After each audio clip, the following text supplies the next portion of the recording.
Okay, welcome everyone. I'm Alex Helfand. I'm the coordinator of the Salty Dog webinar series. Very happy to have all of you join us tonight. I'm joining you from my boat in St. Bart's in the Caribbean. Hopefully my Starlink will stay up the entire time. Most of the time it has been working great. Inter-island, everything. So we will have a discussion on that in a couple of weeks. Those of us who are longtime adopters and then recent adopters, we'll get a couple of folks to talk about their experiences. But more important, tonight, we have a really good chat presented by Hank George, who's the president of Blue Heron Batteries.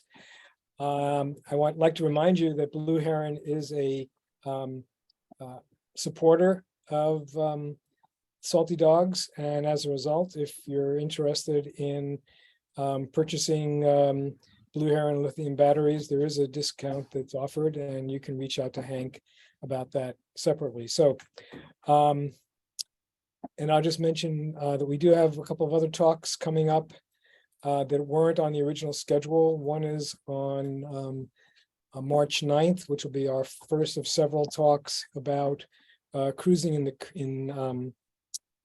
cruising down east up in Maine. And I think it's the 16th. Chris Parker is going to be talking about what's been happening with the weather this past winter and what we might expect this spring, although you have to realize he doesn't have a crystal ball. So we'll talk about those. We'll send out reminders about those in the future as well. And with that, I'm going to turn everything over to Hank George. And away you go. And reminder, just put your questions in the chat and we will get to all of them at the end. Okay, Hank, take it away. All right, Alex, thank you so much. Thank you for the kind introduction, and I appreciate folks connecting with us this evening. We're going to be going through a fair amount of material, but at a somewhat high level, summary level, and so there are many, many more details that we can get into, and would encourage folks to reach out, get back in touch with me. Contact info is at the end of the presentation, and glad to answer any other info or delve into more detail. So today we're going to touch on a few different topics. Lithium battery bank sizing. You know, what kind of decisions or options do you have? And let's see, I'm hearing some voice in the background. You might turn off your audio if it's not. Mute that, please. We'll talk about some different lithium chemistries and types and what makes the most sense for cruising boats. Talk about start and bow thruster batteries, how you deal with them, alternators and chargers. All of those things can be impacted as part of this upgrade, and some insurance issues that are out there. And what we've put together and we call our lithium battery safety paradigm. And, you know, we'd like folks as much as possible to, you know, try to implement all of those elements, some long-term care considerations, and also some electrical system close calls, issues that we've gotten feedback from several installers and dealers. And it's not lithium battery related, but things that they're finding as they go through their projects, and we'll touch on that a little bit toward the end. So first of all, why lithium? Why should you even consider it for a cruising boat? Probably the biggest factor right at the start is the available capacity. You get more amp hours, more usable amp hours than you can get with lead acid. A lithium battery typically has 2 to 3 times the usable capacity of a similar sized lead acid battery. The available cycles are much longer. Lead acid would be anywhere from 200 or 300 cycles in its life to maybe 500 at the top end. And lithium batteries are in the thousands, 3,000 to even some configurations that have been tested and qualified to 8,000 cycles. The charging rate is much faster. It takes less time to charge, primarily because of the very low resistance in a lithium battery, and the very high resistance on the other end of the scale in a lead acid battery. Weight and size, you're typically about half the weight and about half the size of an equivalent lead acid battery compared to a lithium. And the lithium cost has come down considerably over a lifetime of a lithium battery. It ends up being about 1/3 the cost of the equivalent or usable capacity AGM batteries. And they do last, as mentioned, considerably longer. So battery bank sizing, there's sort of 3 different ways you could look at doing the project. One is just to go 1-for-1 on usable amp hours. Let me move this box to the side a little bit here. Open this up on a screen share. It doesn't quite show all of it, but anyway, let me try it another way here. We'll slide this down here. So the usable capacity, let's just say you have 3 210 amp hour AGMs, 12 volts, 630 amps total, and that would give you 315 amp hours usable. If you are going to replace that with just, this number 1 with the same usable amp hours, it would be 1 315 amp hour lithium battery to replace the 3 AGMs that you had. Another option is to say, well, let's just do a 1-for-1. Let's put a battery in every place where I had an AGM and go with that. In the end, you end up with 2 to 3 times the usable amp hours. It's substantial. But obviously it's going to be, costing you more, 2 to 3 times as much as if you just did the usable amp hour, the number 1 route. So if budget is an issue, number 1 may be a reasonable way to go. If you're going to be outfitting the boat to do some extended cruising and you want to have much larger capacity, then number 2 can make sense. And then there's some boats that do what I'd call the maximum capacity. They completely fill the locker plus adjacent lockers. They want to be going to induction, hot plates or burners. They want to go to running air conditioning at night. And so they pack in the power. So, those are sort of the 3, big ways you could look at amp hour, or how you go about, sizing the battery bank.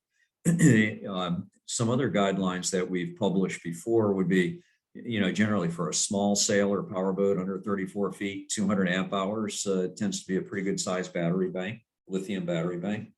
Mid-size, 36 to 45 feet can be 300 up to 600 amp hours. And what drives someone toward the upper end, again, would be, what kind of use they're going to have in terms of, watching a lot of TV, satellite TV coverage, maybe some of the other aspects I mentioned, like, an induction hot plate. And then large sail and power from 47 to 60 feet could be anywhere from 600 amp hours to 1200 amp hours. And we've had some clients that go as much as 2000 amp hours or on a 12 volt basis to even 2400. So it varies from person to person. I'm going to move the screen a little bit back over here. Let's try that. Please stay on the line. The next available agent will be with you shortly. I don't think that's me. So let's see. You have some choices when you look at lithium batteries. Do you do a U.S. battery company, or do I get some imported at ostensibly a savings? And I guess the issues come down to access to tech support and confidence in warranty. If you have warranty issues, will there really be somebody there to stand behind it? Chemistry is another option, although I think for cruisers, you really want to stay with lithium iron phosphate, LiFePO4, avoid the lithium cobalt. We'll talk about some of the risks on that a little later. Another is a choice of, do I go prismatic versus cylindrical versus pouch? Maybe taking those in reverse order. The pouch type of an approach, it works well for a very rapid discharge battery pack, like lithium that's going to be used for a start battery for a car. might be done in pouch. It really doesn't have a good application for marine deep cycle, house battery bank use.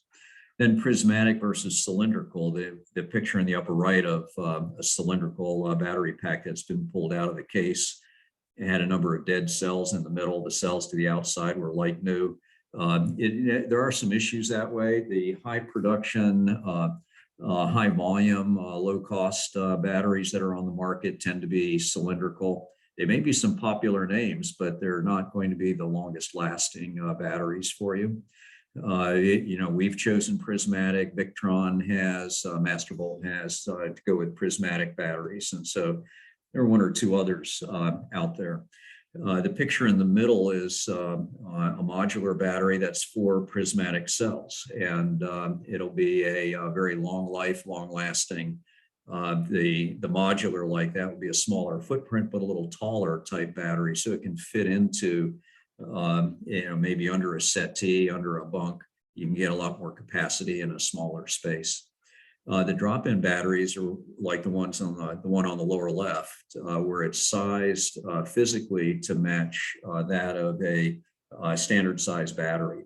And that's what the term drop-in refers to. It doesn't mean that there's nothing else to do. I mean, there may be settings you have to adjust, or change a charger or whatever, but the drop-in means it fits the space of an existing battery. In this case, that 210 is sized like a 4D battery. Other choices are external BMS versus integrated. If the battery is going to be sitting below the cabin sole, an area where there might be some moisture, then the drop-in battery with an integrated BMS, it's a sealed case, is what makes the most sense. One of the things, I guess, just beware of the internet bazaar, that we call it, is where you'll see a lot of batteries that are, half the price of those from a name brand supplier. And you have to be careful with those, because they're basically built with used cells. The battery itself may be used and not new. That's why the price is lower. Lithium's expensive. It's an expensive material. It's pretty consistent on the cost of lithium across the world, whether it's in China or even in the US. And so, you don't magically find batteries at half the price without something going on there. So these are some examples of locations, installations. The lower left is under a settee. The middle one is under a cabin sole. The top right is under a bunk, and the lower right is in the engine room of a trawler, a large trawler. And there are various places where you can put it in the boat. To start with, I guess we always suggest that you kind of look at where the batteries are right now. That's going to be the easiest. The cables are already run there. You've already got some capability to tie down or block up to support battery to keep it from moving. So that's usually a good start right there. There are other options on a boat, as mentioned before, under bunks, under a settee. Engine room can work as long as the engine room doesn't get too hot. Now, we talk about heat, and last year when I did this, I got a lot of follow-up calls about, well, how hot is hot? Thermal runaway in a lithium iron phosphate battery doesn't occur until you're up around 250 degrees Fahrenheit. So that's the hot you want to avoid. We don't see that in any of our engine rooms and such, but still, you want to give plenty of room for them to have some airflow around them. Engine rooms that are in the 105 and 110 degrees Fahrenheit are fine. That's not an issue. Some of our smaller boats with compact areas, the engine rooms can get up to more like 140 degrees. It's probably best to avoid those. They're still nowhere near the range to where we're concerned about, a thermal runaway or issues like that. But still, try to avoid those, really hot spaces like that. We often get a lot of questions about if I'm changing my house battery bank, what do I do about some of my other batteries that, might be a bow thruster or a start battery. An AGM battery can work fine in those locations. You don't have to, change those if you have batteries up in the bow separate from your house battery bank, just to be close to the bow thruster. Leaving that as an AGM can work. If the house battery bank is relied on for doing those functions, then you really need to give consideration to the surge needs for those kind of loads. But if it's a separate battery all the way forward for a bow thruster or back in the engine room for a start battery, that can stay AGM. You'll just have to give some consideration to how do I isolate that battery from the house bank. And it could be with an isolator like shown in the right-hand picture. It could be with a DC to DC charger like in the middle picture. So the house battery bank, chargers and alternators and solar controllers, what's the impact if I go to lithium? There are a number of articles out there that say, well, you have to get all new chargers, or you need to change all the settings to ones that say lithium. Well, in both of those cases, that's not quite correct. Most chargers that have been built in the last 10 years have an ability to change settings.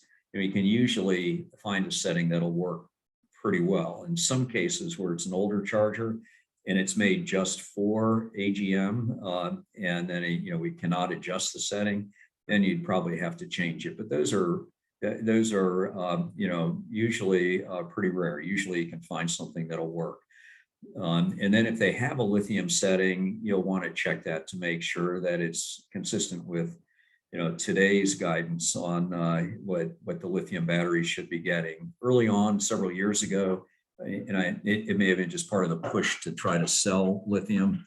They said, go ahead and charge it at 14.4 or 28.8, with 24 volt battery banks to get them charged faster.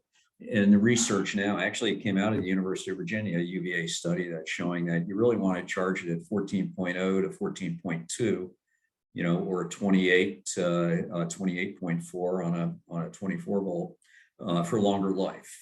They found it took a little over 10% of the life away by doing those higher charge rates and the higher charge voltages.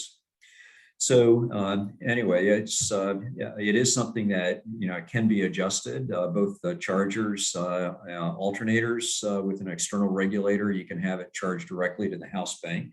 And if that's not convenient with an external regulator, where it's going to be costly to accomplish. By the way, you can do modifications of an alternator so that it'll accommodate an external regulator.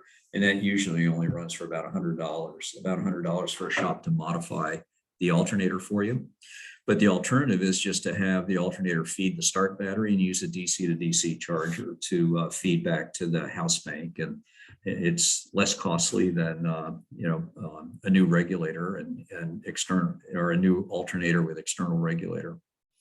On solar, like the example that's shown here, it's a Victron Smart Solar. You can access that through a smartphone and adjust the settings so that you can get it to the recommended settings for lithium. Our batteries and those by the name manufacturers will have a specified charge profile that they'd like to see. And you can fully accommodate that usually in your chargers, in your external regulator, and in the solar controller. So what things should you pay attention to for protecting, let's see, we'll move this down here a little bit. There's an image of a Bluetooth app. What we like to see is for you to have good amp hour or state of charge, voltage, and amperage monitoring. Something like the Victron, device in the bottom here on the left, or to the right, which is the GX touch screen. So those are good devices so that you can get a quick look and see what the state of your battery is. And Bluetooth is a nice additional option as a backup, but from a practical standpoint, when you're sailing, you're on watch, you want to then take a look at something quickly at a glance. You want to have a device that'll do that, like the the BMV 712 Victron on the left, or the GX Touch, and there are other makes, Mastervolt, Xantrex, Magnum all have nice battery monitoring devices, and that's important to have. On lead acid batteries, we used to just always pay attention to voltage because it was such a steep curve from fully charged to discharge. If you saw the voltage, you knew where you were. You were at 80% or 50% or 30%. But lithium is such a flat curve that you need to be out in the hundredth of a volt to really be determining and try to remember all of that too. So it's much easier and better, and we encourage people to focus on amp hours or state of charge. Amp hours will be more precise. State of charge is an approximation that needs to be recalibrated periodically because it can drift off a little bit in its calculations.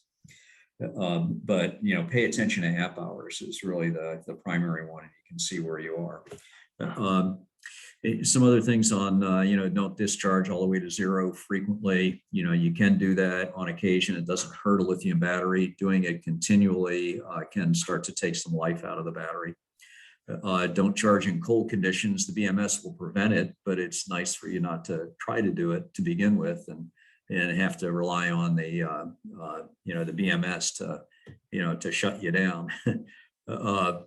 And then storage. If you're going to leave your boat for a period of time, if you're going to leave it for 6 months in the Caribbean on the hard, charge to 70% and then leave it.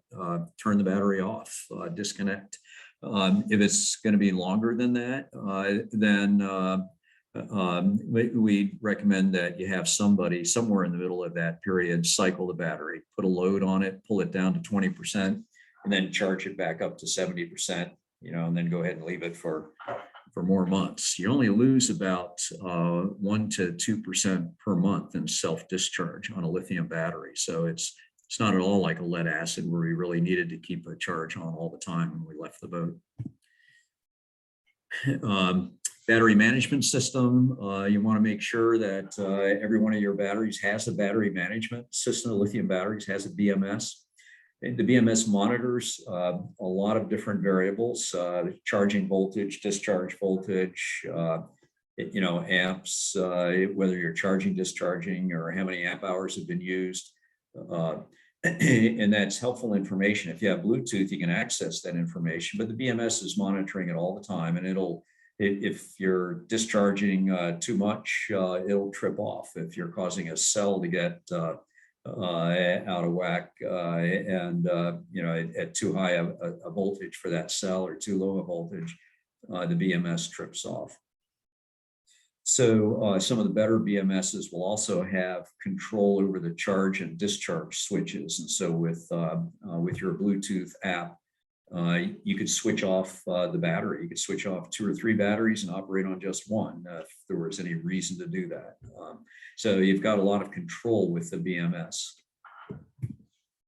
So some insurance issues that have been coming up. Fortunately, that seems to be settling out a little bit. There seem to be more and more companies now kind of dropping those questions or issues. Now that you have the ABYC lithium standard E13, it was issued last August. It's starting to establish some normalcy. There's still some companies though that are requiring other steps beyond just installed, in accordance with E13. They may say has to be installed by an ABYC certified tech, or the installation inspected by an ABYC tech.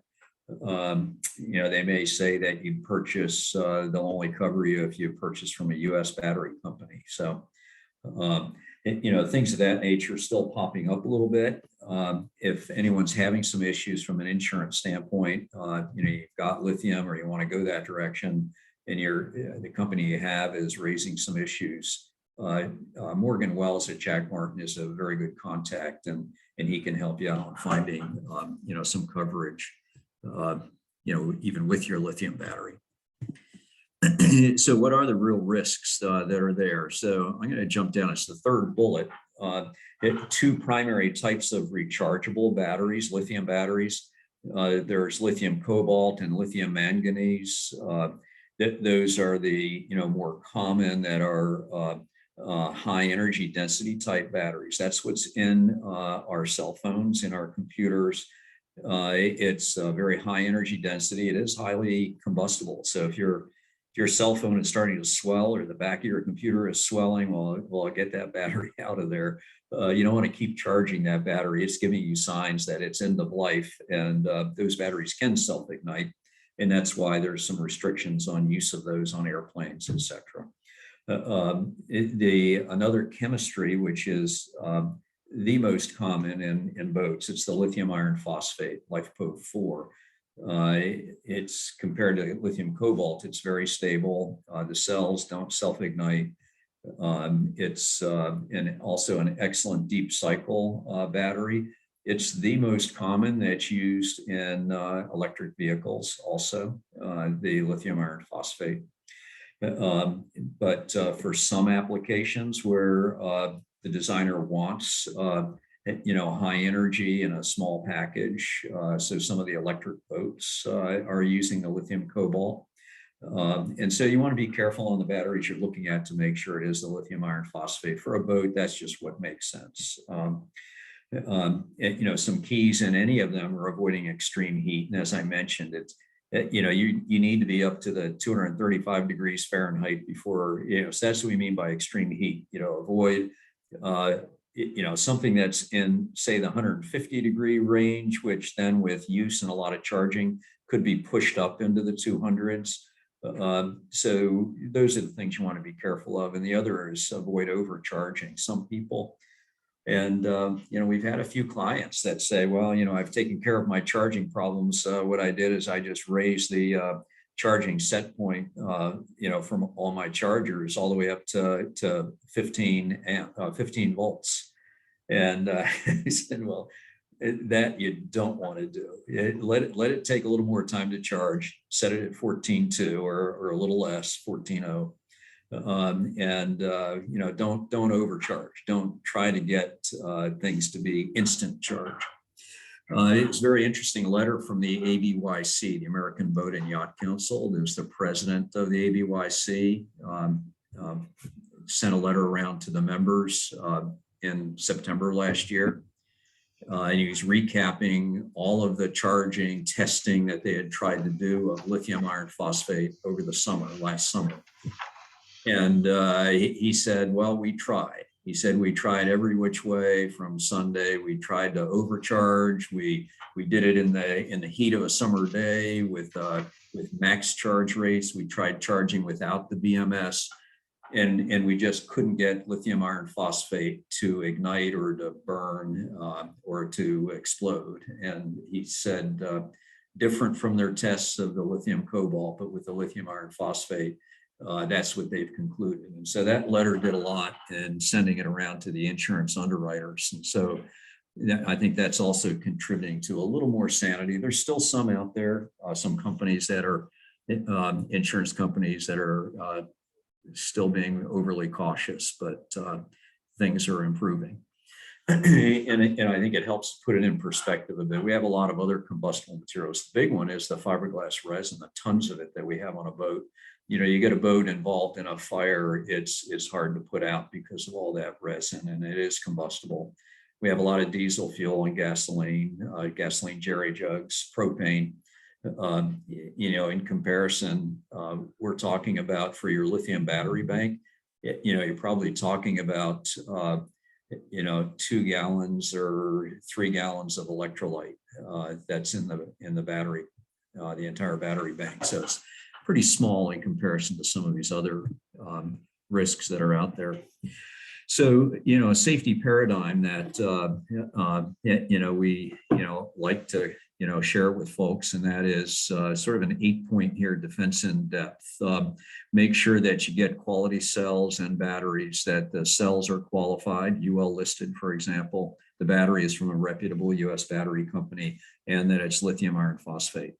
Yeah, have it installed or inspected by a qualified technician. ABYC certified electrical technician is very good.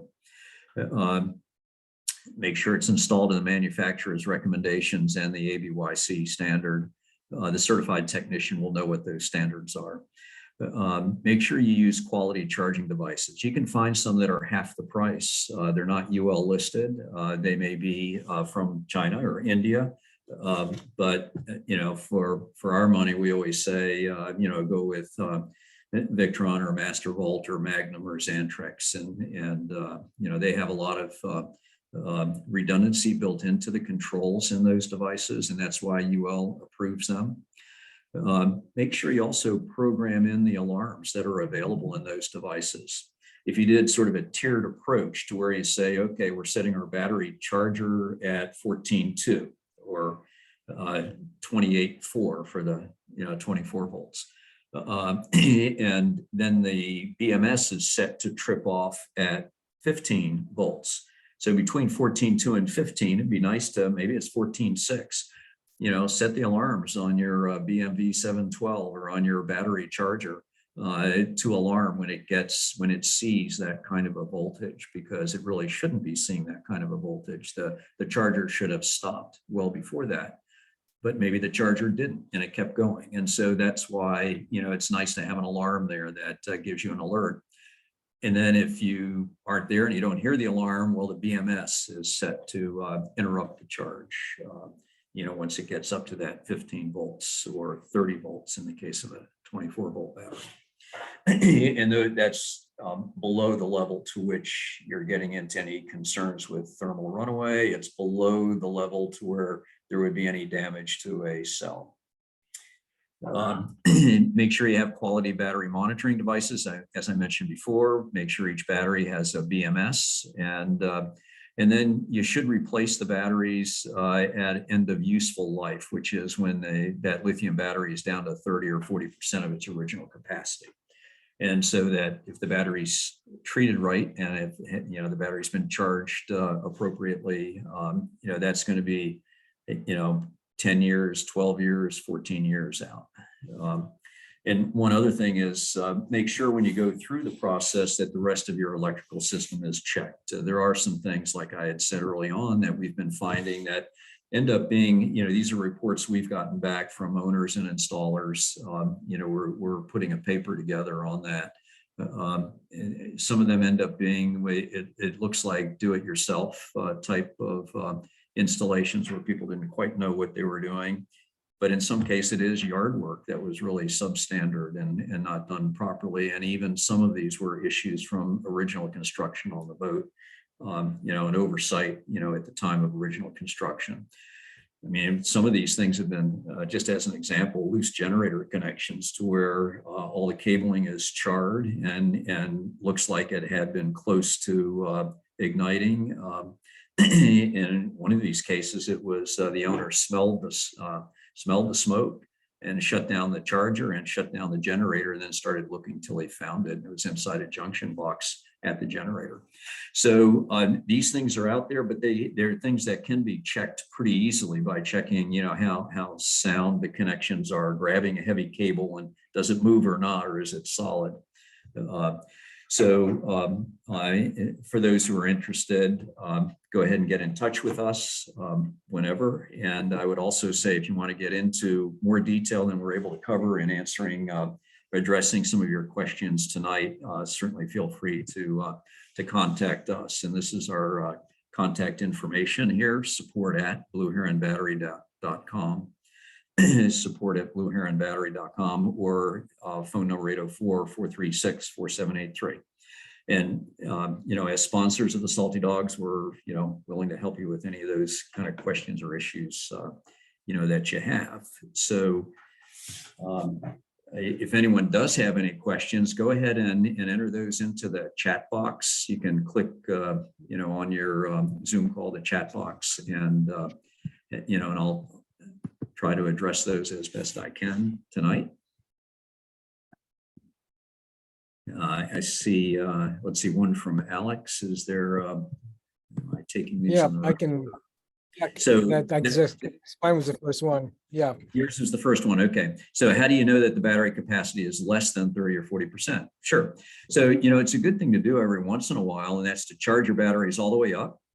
The amp hour meter should then go ahead and zero itself, and then go ahead and just discharge, turn off all chargers, solar, whatever, and just keep using your batteries and see how many amp hours you get down to when you see that you're getting down to something like about 11 volts. Now that won't hurt the batteries. The batteries, the BMS cutoff is usually something like 10.0 or 10.5. So when you get all the way down to 11 volts, see how many amp hours it shows you use. Depending how your meter works, it'll either be a negative number where it's counting down from the full capacity, or it's counting up from zero and counting up to how many amp hours you used.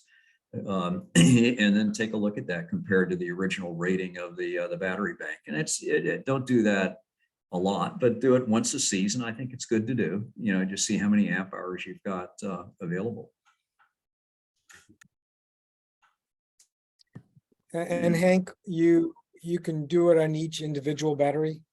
Well, you can do that. You can do it on the whole battery bank. Usually your battery monitor is set up to be monitoring the whole battery bank. But if you were doing it on an individual battery, and you use the battery monitor, which was programmed to have the values of the full battery bank, just take that into account. If you switched off the other batteries, you're only doing one battery, and it dropped down and it showed that you used, 230 amp hours getting down to that level, and that battery is rated at 240, then, you're down about 10 amp hours on the original battery's rating. Okay, so I see there was one new message here. Let's slide down a little bit. What are the relative merits of a single 300 amp hour battery versus 3 100 amp hour? Excellent question, really, because you would think, okay, if I get one big battery, I'm probably saving myself a few dollars, and you probably do, but it's only very little because the lithium is the predominant expense in the cost of the battery. But what happens is the BMS on a 300 amp hour battery may have a capacity of perhaps 150 amps, depending. I mean, some better quality ones will have 150 amps as the max continuous. Some of the cheaper batteries, it'll still only be 100 amps in a 300 amp hour battery, the max flow rate current. And if you get a 100 amp hour battery, you are probably finding that that 100 amp hour battery has a 100 amp capacity BMS. So by getting 3 of them in parallel, you're able to supply 300 amps of power. And so if you've got a heavy duty windlass, a heavy duty bow thruster, that's depending on the house bank. That 300 amp capacity is very usable for those loads. If it were a 300 amp hour battery with 150 amp, that may not be enough to carry that kind of load.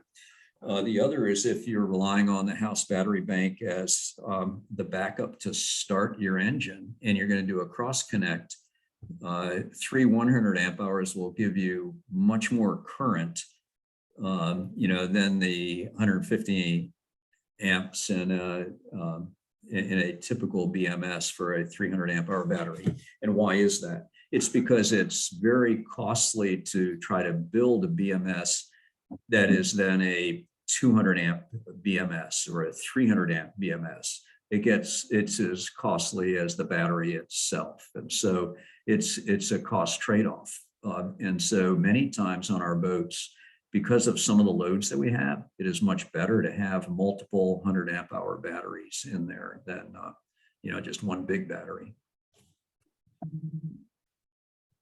Any other questions?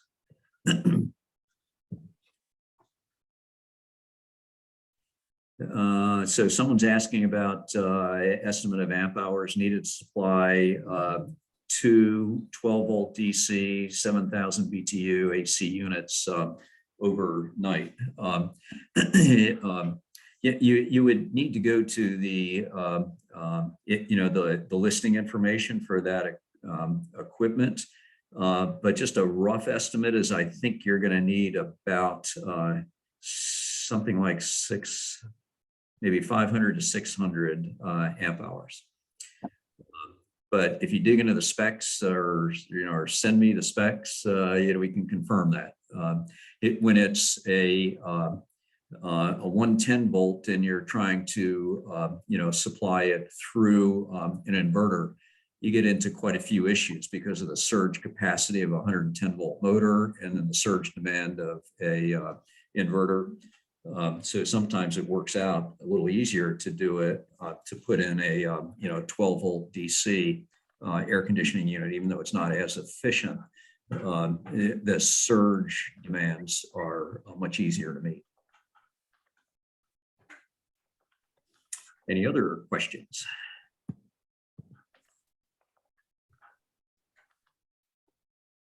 Hey, anybody else? No other questions?